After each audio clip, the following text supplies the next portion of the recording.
서로 인사하겠습니다. 축복합니다. 참 잘 오셨습니다. 만나서 반갑습니다. 6월은 섬김의 달이고 표는 예배 공동체로 초대하게 하소서입니다. 구경꾼이 되지 말고 주인공이 됩시다. 할렐루야. 전도합시다. 아멘. 6월을 두 번씩 해가지고 헷갈리죠. 저기 적어놓은 거 말이죠. 예, 고치면 좋겠어요. 우리 한번 따라합시다. 잉태하게 하소서, 품고 기도하게 하소서, 다가가 섬기게 하소서, 초대하게 하소서. 할렐루야. 예, 우리가 함께 기도하며 꿈꿔야 하는 교회는 같이 합니다. 지역사회에 그리스도의 푸른 계절을 오게 하는 영향력 있는 교회요, 영혼을 사랑하는 뜨거움이 가득한 교회이며 하나님의 마음으로 세계를 품고 땅끝 선교의 사명을 감당하는 교회가 되는 것입니다. 아멘. 예, 믿음으로 증거를 나타내는 여러분 되시기를 축복합니다.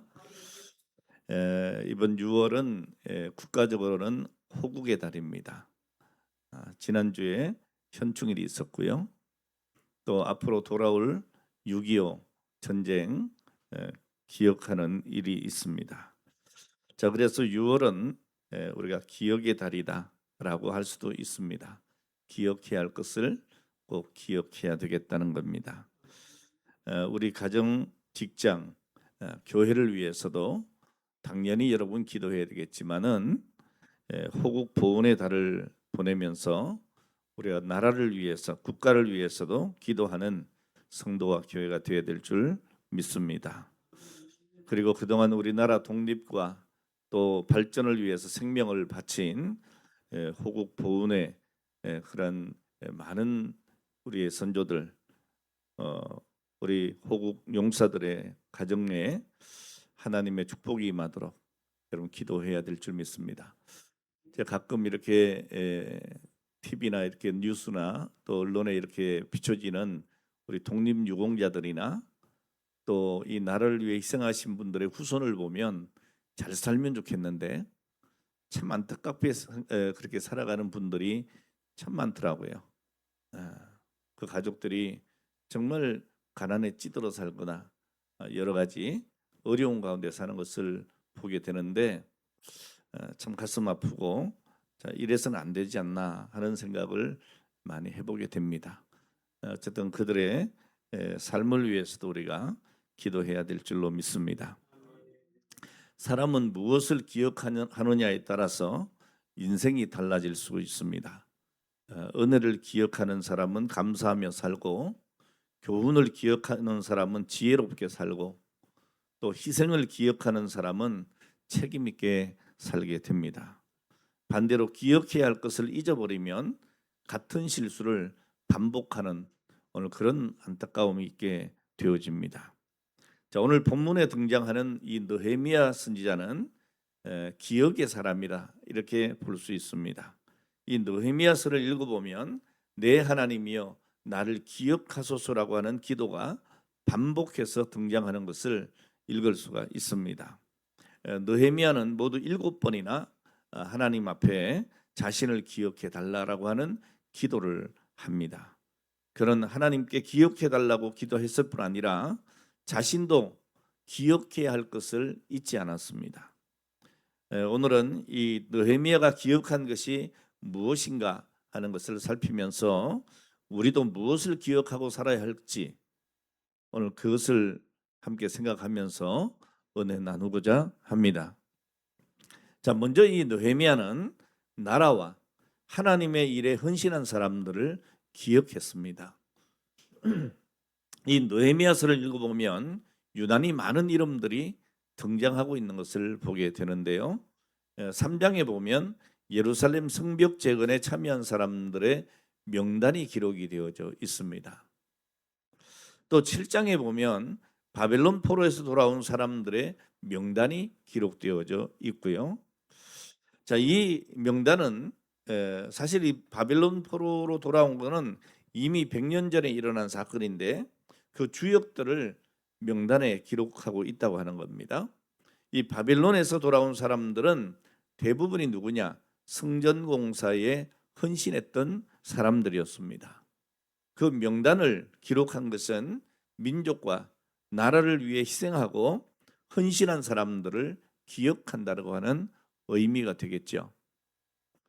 그리고 12장에 보면 성벽 봉헌식에 참여한 사람들의 명단이 기록되어 있는 것을 보게 됩니다. 자, 느헤미야는 왜 이렇게 많은 이름들을 기록했을까? 이 느헤미야는 하나님과 또 나라를 위해 헌신한 사람들을 잊고 싶지 않았기 때문입니다. 사람들은 위대한 지도자만 기억하려고 하지만 사실 역사는 이름 없이 헌신한 수많은 사람들의 희생 위에 세워져 있는 겁니다. 이 교회도 마찬가지입니다. 중직자들로 인해서 이 교회가 서 있는 것이 절대로 아니죠. 제가 있기 때문에 이 교회에 있는 것이 절대로 아닙니다. 근데 많은 분들이 그런 착각도 하고 있는 것 같아요. 내가 없이 되나 봐라. 내가 없이도 된다예요. 오늘 여러분 하나님께서 세워주신 많은 사람들, 오늘 여러분 한 분 한 분의 역할을 통해서 하나님께서 영광을 받으시고 또 이 교회가 든든히 서게 되는 줄을 믿으시기를 바랍니다. 그러니까 우리는 착각해서 안 되는 것은요, 내가 없이 되나 봐라 이것도 안 되지만 나 하나 없으면 어때? 이것도 정말 안 되는 겁니다. 오늘 여기에 한 분이라도 소중하지 않은 분이 없어요. 오늘 여러분 한 분 한 분이 다 소중하고 귀하고 하나님의 나라에 필요한 일꾼들인 거예요.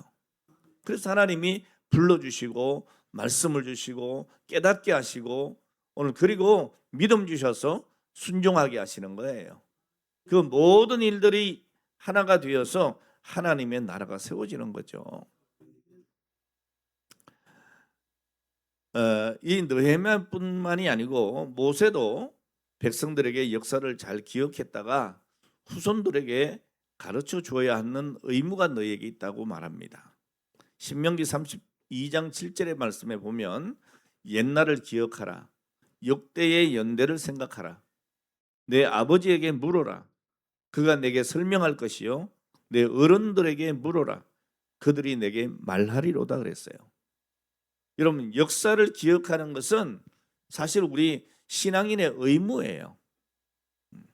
그래서 우리는 성경의 역사도 물론 대단히 중요하고 당연히 귀히 여겨야 합니다. 그보다 더 귀한 건 없으니까. 아멘입니까?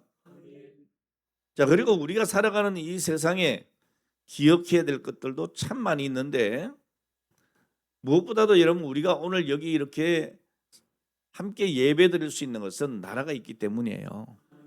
그러니까 이 나라를 위해서 희생한 분들을 기억하는 것보다 귀한 일이 어디겠습니까? 자, 그래서 우리는 현충일이나 또 6.25 전쟁의 의미를 잘 기억해야 하는 겁니다. 오늘의 대한민국은 저절로 존재하는 것이 아니라는 겁니다. 수많은 순국선열들과 호국 영령들의 희생 위에 세워진 나라인 겁니다. 우리가 이렇게 생각하잖아요. 우리 여기 젊은이들한테 좀 미안하지만 어른 세대들이 볼 때 젊은 세대를 보면 왜 저러나 이런 생각이 드는데요.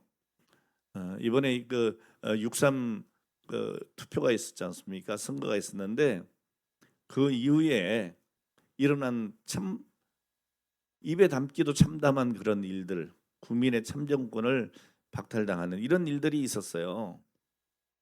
이때 우리 2030 우리 젊은이들이 또 10대 중학생, 고등학생까지도 들고 일어나서 야, 이건 아니다 라고 외치는 걸 보면 살아있네. 살아있네. 이 나라에 희망이 있네. 이런 생각이 들더라고요. 한편으로는 우리 기성세대들이 상당히 좀 부끄럽기도 하고 그런 생각이 들었어요. 오늘 여러분 이 나라는 나 혼자서 지킬 수 있는 것도 아니고요. 어느 특정한 사람에 의해서 지켜지는 것도 아닌 것입니다. 오늘 여러분 76년 전이 되겠네요. 벌써 1950년 6월 25일 새벽 북한의 기습 남침으로 시작된 전쟁입니다. 이거 분명한 사실도 요즘에는 북침이냐 남침이냐 이러는데 정말 답답한 얘기 아닙니까? 네. 그 당시에 우리나라는 북으로 쳐들어갈 힘도 없었어요. 네. 무슨 북침을 합니까? 자, 이 북한의 기습 남침으로 시작된 전쟁이에요. 그리고 이 땅에 이루 말할 수 없는 상처를 남겼습니다. 그러나 수많은 이들의 희생과 하나님의 은혜 가운데 대한민국은 폐허를 딛고 일어나서 오늘 10대 강국이라고 하는 오늘 이 번영을 이루게 되었습니다. 우리는 그 은혜와 희생을 결코 잊어서는 안 되는 겁니다. 여러분, 이 6.25 전쟁은 이 땅에서 발발했지만 그 전쟁은 우리나라만의 전쟁이 결코 아니었어요. 이 땅은 전 세계가 참여한 전 세계의 전쟁터였습니다. 자, 그렇게 해서 이 나라가 되찾아진 거예요. 그때 이 나라가 무너졌더라면 오늘 우리는 내 나라 이 평화는 저절로 얻어진 것이 아니다. 여러분, 이것도 모르고 살았을 거예요. 북한처럼 됐을 테니까. 예. 여러분, 북한이 좋은 사람들도 많이 있는 것 같더라고요. 남한에 살면서도. 그런 분들은 북한으로 다 갔으면 좋겠어요. 예. 가서 잘 살았으면 좋겠어요. 왜 묻죠? 오늘 여러분, 우리는 이 평화가 저절로 얻어진 게 아니라는 사실을 기억하셔야 됩니다. 여러분, 미국의 워싱턴에 있는 한국기념공원이라고 있어요. 저도 가봤어요. 거기 가면 이런 글귀가 있습니다. 자유는 결코 공짜가 아니다. 여러분, 자유는 결코 공짜가 아닙니다. 맞는 말이에요. 여러분, 나라가 건강하게 세워지는데 어찌 그것이 공짜로 주어지겠습니까? 자유도 마찬가지입니다. 여러분, 눈물과 희생으로 그리고 피로 얻어진 거예요.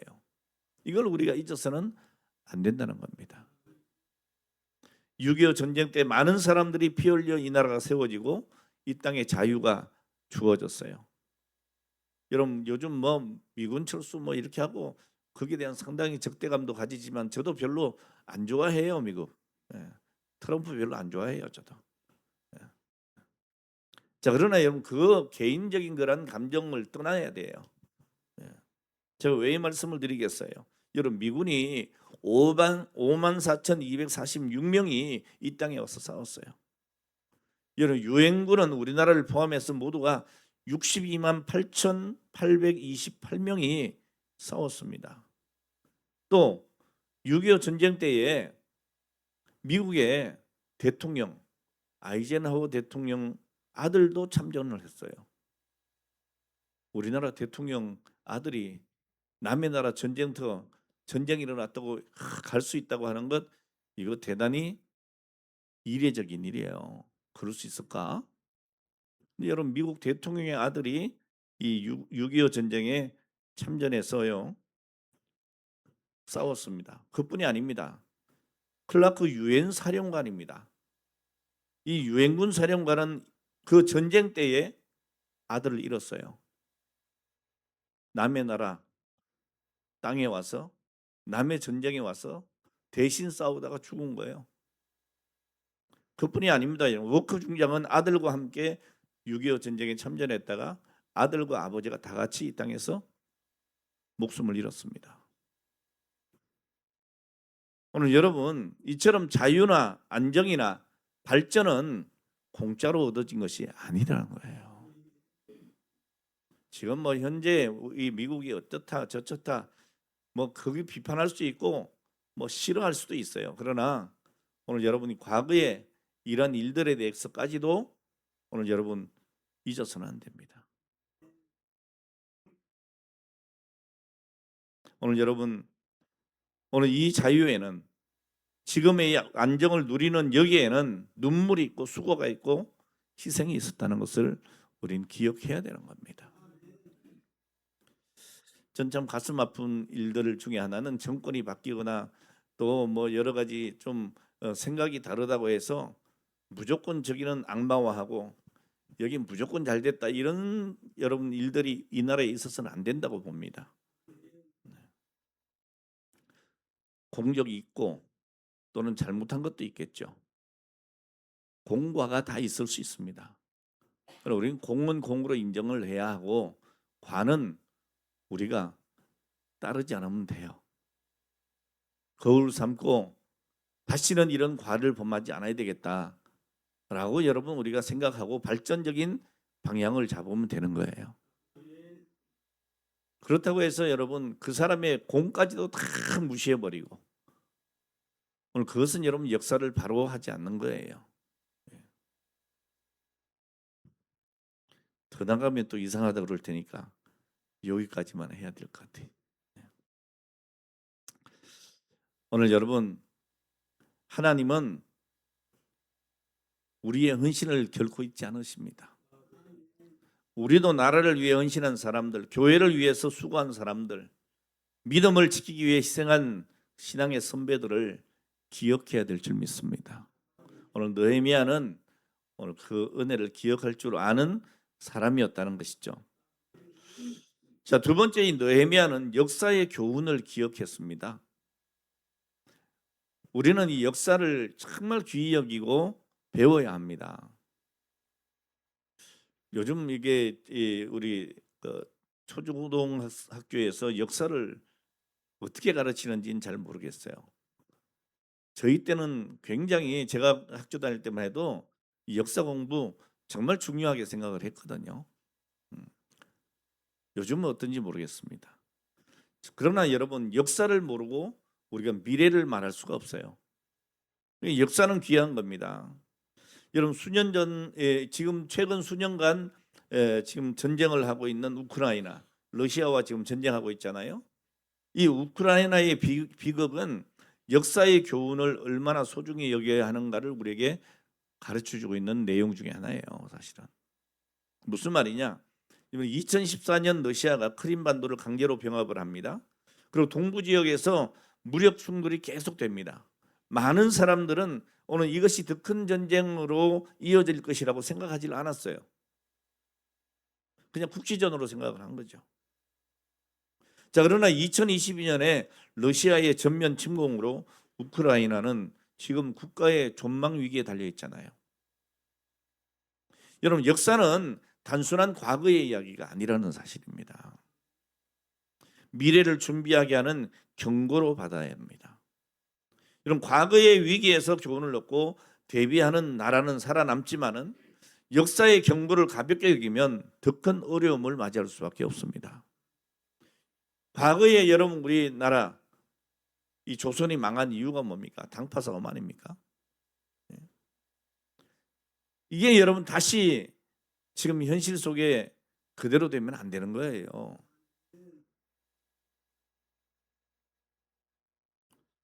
느헤미야가 과거 이스라엘의 실패를 기억하면서 개혁을 추진했던 것처럼 이런 국가와 개인도 역사를 배우고 같은 실수를 반복하지 말아야 합니다.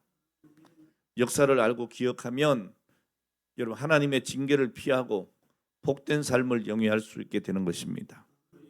여러분 성경 아모스서를 보면 이 북왕국 이스라엘의 역사를 볼 수 있는데요. 정말 안타까운 역사가 계속 반복이 돼요. 그것이 뭔가 하면 바로 죄와 심판의 악순환이에요. 여러분 이스라엘 백성들은 하나님을 떠나서 우상을 섬깁니다. 하나님의 말씀을 거역해요. 그러면 하나님께서 그들을 그냥 내버려 두지 아니하시고 많은 선지자들을 보내서 계속해서 뭐라고 합니까? 회개를 촉구해요. 너희는 여호와께로 돌아오라고 끊임없이 부르십니다. 엘리야를 보내시고 엘리사를 보내시고 아모스와 호세아를 보내시고 심지어는 느니웨로 갔던 요나도 북왕국 시대의 선지자였거든요. 자, 그런데 여러분 백성들은 이 선지자들의 경고를 듣질 않아요. 하나님께서는 징계를 내리십니다. 가뭄을 보내시고 기근을 그리고 전염병을 나라의 전쟁으로 징계를 합니다. 오늘 여러분 그렇게 징계하는 목적이 뭡니까? 이 이스라엘을 멸망시키려고 하는 것이 아니라 회개시키려고 하는 거예요. 여호와께로 돌아오라. 하나님께 돌아오기만 하면 살 수 있다는 거예요. 그런데 이 북왕국 이스라엘은 끝내 돌아오지 않습니다. 여러분 성경을 살펴보면 남유다 왕국 이 유다도 비록 죄를 범했어요. 그런데 북왕국과 다른 점이 뭐가 있습니까? 하나님이 징계를 내리면 그 징계를 받을 때마다 회개하고 돌아오는 기록들이 남아 있습니다. 하지만 이 북왕국 이스라엘은 한 번도 진정으로 하나님께 돌아오질 않아요. 돌아올 생각도 없었고 돌아올 계획도 없습니다. 자, 그래서 하나님께서는 결국 이 북왕국을 심판할 수밖에 없었던 거죠. 아모스 4장 6절로 11절까지 쭉 읽어보시면 하나님께서 이 같은 말씀을 계속 반복합니다. 그러나 너희가 내게로 돌아오지 아니하였느니라. 너희가 내게로 돌아오지 아니하였다라고 말합니다. 이 이스라엘 백성들은 하나님의 사랑의 경고를 끝내 무시했고 결국 하나님께서는 최종적인 심판을 선언하시게 되죠. 아모스 4장 2절 3절에 보면 굉장히 충격적인 장면이 기록되어 있는데 하나님께서는 당신의 거룩함을 걸고 맹세를 해요. 그러면서 뭐라고 말씀하시느냐? 심판이 반드시 임할 것이다. 여러분 얼마나 두렵습니까? 얼마나. 여러분 사람이 그것도 뭔가 권력이 있거나 뭔가 좀 대단한 사람이 여러분들에게 너 내가 용서치 않을 거야 이래도 가슴이 섬뜩하잖아요. 근데 하나님께서 당신의 거룩함을 걸고 맹세를 하시는 거예요. 반드시 심판하겠다. 자, 그리고 그 심판의 모습이 아주 생생하게 묘사가 되고 있는데 이렇게 말씀합니다. 이방 군대가 침략하여 백성들을 포로로 잡아갈 것인데 마치 짐승을 끌고 가듯 갈고리로 코를 꿰어 끌고 갈 것이다. 이런 얼마나 참담한 이야기입니까? 오늘 여러분 갈고리로 여러분 코를 껴서 질질 끌고 간다고 생각해 보세요. 얼마나 비참한 일입니까? 그뿐이 아닙니다. 이 갈고리가 부족하면 낚싯바늘이라도 사용하여 끌고 갈 것이라는 표현을 합니다.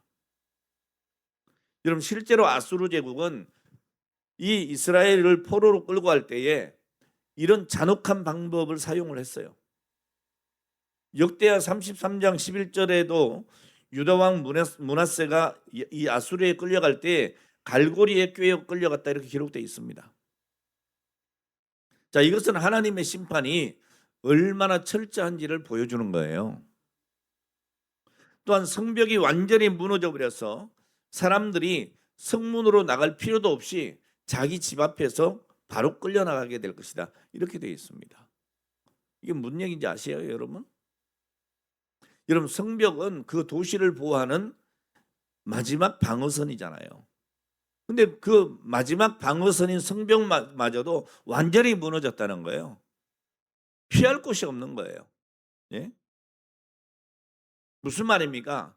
국가의 완전한 붕괴를 얘기하는 거죠.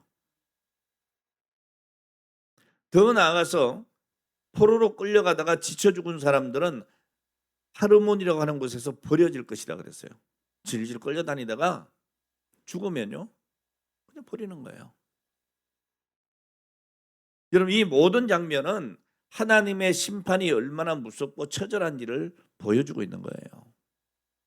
한마디로 얘기하면 하나님의 심판은 반드시 이루어지는 심판이며 철저한 심판이고 돌이킬 수 없는 심판이라는 거예요. 여러분 우리는 이 경고를 심각하게 받아야 되죠. 결국 이 예언이 어떻게 됩니까? 그대로 성취돼요. 주전 721년 아수르 왕 살만에셀이 북왕국 이스라엘을 공격하고 이어서 사르곤 2세에 의해서 사마리아가 함락이 됩니다. 여러분 이렇게 북왕국 이스라엘은 역사 속에서 완전히 사라졌어요. 아니, 목사님 남왕국 유다도 망하지 않았어요? 망했죠. 그런데 여러분 이 남왕국 유다는 훗날에 어떻게 돼요? 회복되잖아요. 여러분 아모스 4장은 우리에게 굉장히 중요한 교훈을 주고 있는 겁니다. 하나님께서는 심판하시기 전에 반드시 경고하신다. 그리고 그 경고의 목적은 멸망이 아니라 회개예요. 회개하지 않은 북이스라엘은 완전히 없어져 버렸습니다. 완전 멸망이에요. 오늘 여러분 하나님의 경고를 계속 무시하고 돌이키지 않으면 결국 심판은 현실이 되는 겁니다. 이 북왕국 이스라엘의 멸망은 군사력의 문제가 아니었다는 사실이죠. 경제력의 문제도 아니었어요. 분명히 기록하고 있습니다. 하나님을 떠난 결과였다고. 그래서 여러분 국가든 교회든 개인이든 하나님께서 주시는 경고의 음성을 들어야 합니다. 그리고 즉시 돌아와야 하는 것이죠. 여러분 회개의 기회가 있을 때 돌아오는 것이 뭐예요? 은혜예요. 이스라엘의 비극은 죄를 지은 것이 아니라 끝까지 하나님께 돌아오지 않은 거예요. 무슨 말입니까? 죄는 다 지어요. 아무리 거룩해 보이는 사람도요, 죄가 다 있어요. 중요한 건 뭡니까? 하나님께로 돌아오느냐 안 돌아오느냐의 문제예요. 그러니까 아모스 4장에 보여주는 핵심이 뭐냐? 하나님은 경고하시고 돌이키기를 기다리시고 경고를 끝까지 무시할 때 결국 무너진다는 거죠. 여러분 이 원리는 개인이나 가정이나 교회나 국가나 모두가 유효한 겁니다. 여러분 호국의 달을 지나는 오늘 우리 한국 교회 그리고 이 사회가 들어야 할 질문은 우리가 얼마나 잘 사냐, 얼마나 강하냐 뭐 이런 것 이전에요. 우리는 무엇을 기억하며 무엇으로 돌아가야 하는가예요. 여러분 희생을 기억하고 때로는 불의를 회개하고 공동체의 신뢰를 회복하고 평화를 사랑하되 현실을 직시하는 지혜를 구해야 됩니다.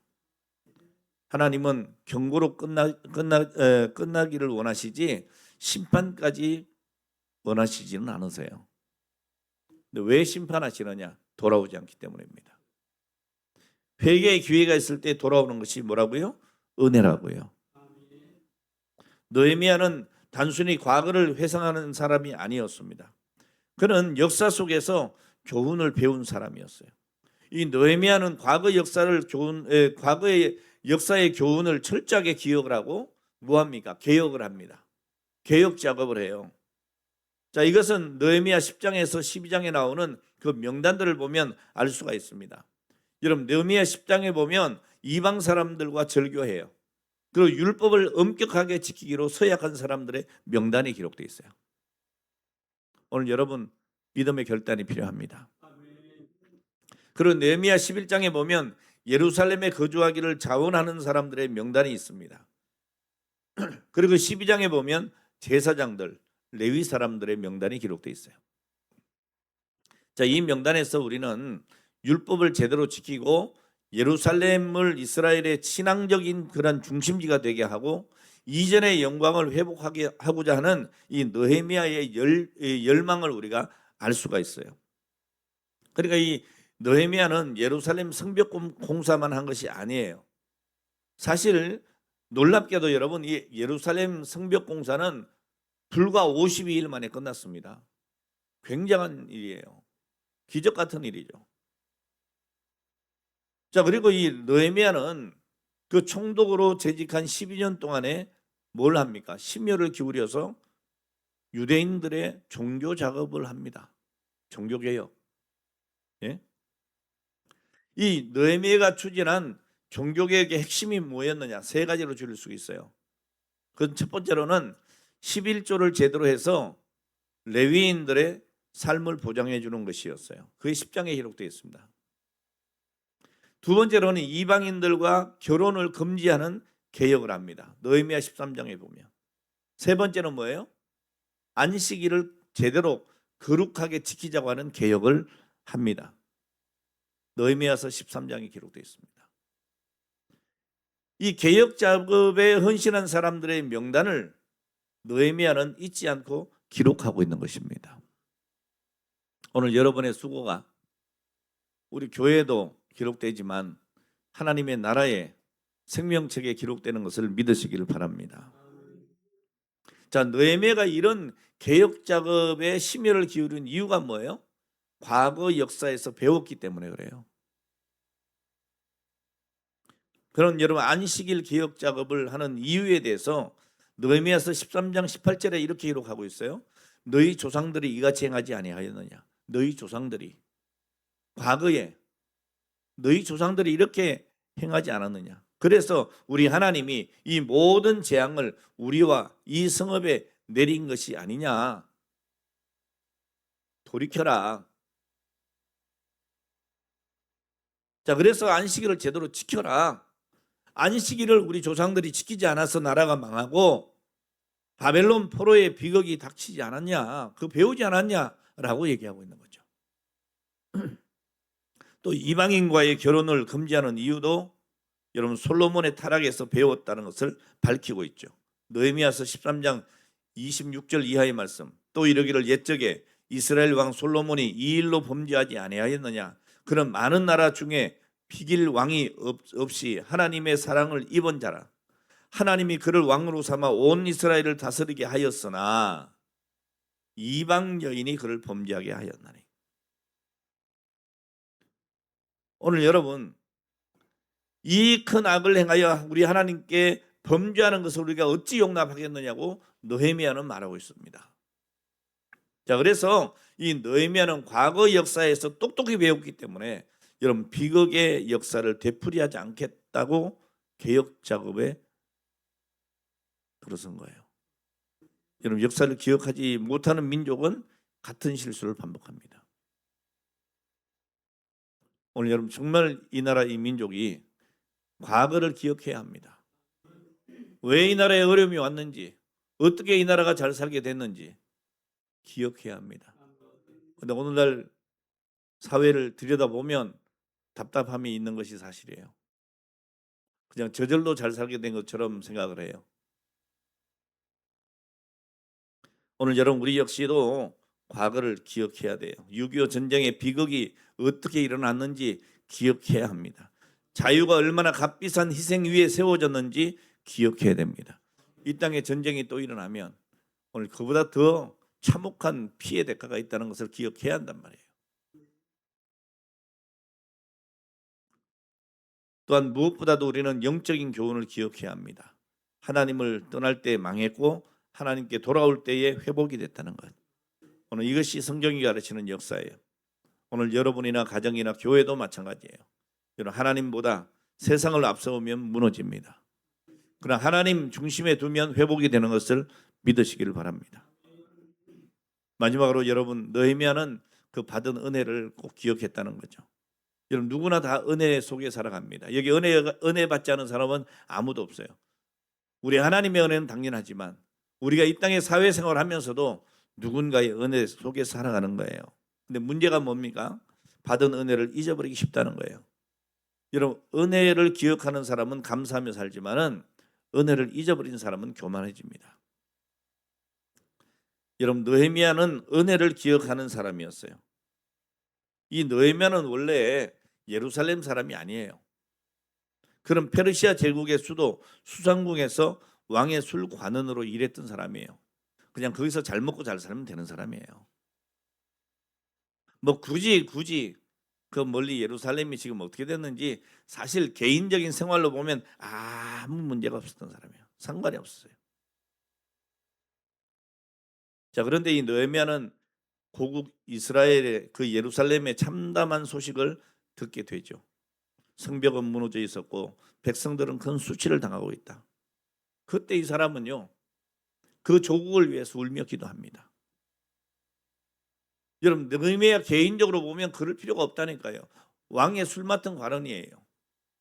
다시 말하면 그저 왕에게 술이나 따르는 사람이 아니고 왕의 생명을 지키는 사람이에요. 최측근이라 그 말이에요. 뭐가 모자라는 게 있겠어요? 예? 국가의 중요 관직을 맡고 있는 사람이 여러분 뭐가 아쉬워서 그 고생스럽게 고국 땅에 가서 성벽을 재건하고 왜 그런 어려운 길을 택하겠냐고. 그런데 여러분 이 느헤미야는 하나님 앞에 기도하면서 고국을 위해서 울고 기도했어요. 자, 그리고 그 얼굴에 근심이 가득했습니다. 왜? 고국의 그 슬픔을 보는 거예요. 참혹함을 보는 거예요. 그것을 나중에 누가 봐요? 왕이 봐요. 근데 여러분 그 당시에 왕 앞에서 여러분 근심한 얼굴을 보이는 자체가 위험한 일이에요. 죽을 수도 있어요. 왕 앞에 헌신된 얼굴을 하는 거예요. 안 되는 거예요. 그런데 여러분, 하나님께서 그 왕의 마음을 움직여요. 그리고 왕은 느헤미야에게 왜 그러냐고 물으니까 우리 고국이 이러이러한데 왕이시여 나에게 휴가를 좀 주시면 안 되겠습니까? 가서 그 예루살렘의 성벽을 재건하고 싶습니다. 그때 이 왕의 마음을 하나님이 움직여서 어떻게 합니까? 허락을 해요. 그리고 성벽 공사에 필요한 제목 그리고 공문서까지 다 제공해주고 군대의 호위까지도 붙여줍니다. 이게 어떻게 보면 인간적으로 보면 페르시아 왕의 호의적인 은혜잖아요. 그런데 여러분 느헤미야는 그 배후에 하나님의 손길이 있다는 것을 믿었어요. 느헤미야는 이렇게 고백을 합니다. 내 하나님의 선한 손이 나를 도우심으로 그랬어요. 오늘 느헤미야는 사람을 통해 베푸신 하나님의 은혜를 기억한 사람이었다는 것이죠. 오늘 여러분 은혜를 은혜로 기억하시기를 축복합니다. 그는 받은 은혜를 끝까지 기억했습니다. 오늘 사랑하는 여러분, 우리도 기억해야 할 은혜가 있습니다. 대한민국이 오늘 이처럼 발전하게 된 것은 결코 여러분 저절로 된 일이 아닙니다. 1953년 전쟁이 끝났을 때 여러분 대한민국은 세계 최빈국이었어요. 가장 못 사는 나라. 도시는 폐허가 되고 산업 기반은 완전히 원래도 없었지만 완전히 무너지고 국민들은 하루하루 생존을 걱정하고 오늘 그런 상황. 그 절망의 땅에 수많은 도움의 손길이 있었어요. 전쟁 중에 미국을 비롯한 유엔 16개 참전국의 젊은이들이 이 나라 이 땅의 자유를 위해서 희생당했습니다. 자기 피를 흘렸어요. 수많은 군인들이 이름도 모르는 나라를 위해서 목숨을 바친 거예요. 전쟁 이후에도 세계 여러 나라 원조가 있었습니다. 학교를 세우고 병원을 세우고 도로를 만들고 산업을 일으키는데 엄청난 도움을 주었습니다. 여러분 이런 도움을 우리가 결코 잊어서는 안 되죠. 은혜를 기억하는 민족이 미래가 있는 겁니다. 그러나 더 한 걸음 나가야 될 것은 뭡니까? 이 모든 도움의 배후에 하나님이 계셨다는 거죠. 사실 여러분 이게 우리나라 근대사를 보면 병원을 짓든 학교를 짓든 또 무슨 사회복지시설을 짓든 거기에 기독교가 개입이 안 된 게 있나 보세요. 거의 8, 90%가 기독교가 다 한 겁니다. 지금도 마찬가지입니다, 여러분.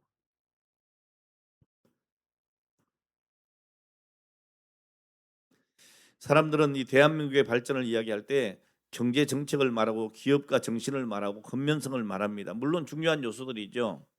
그러나 여러분 신앙인은 거기에서 멈추면 안 되는 겁니다. 우리는 그 모든 과정 속에 역사하신 하나님의 손길을 봅니다.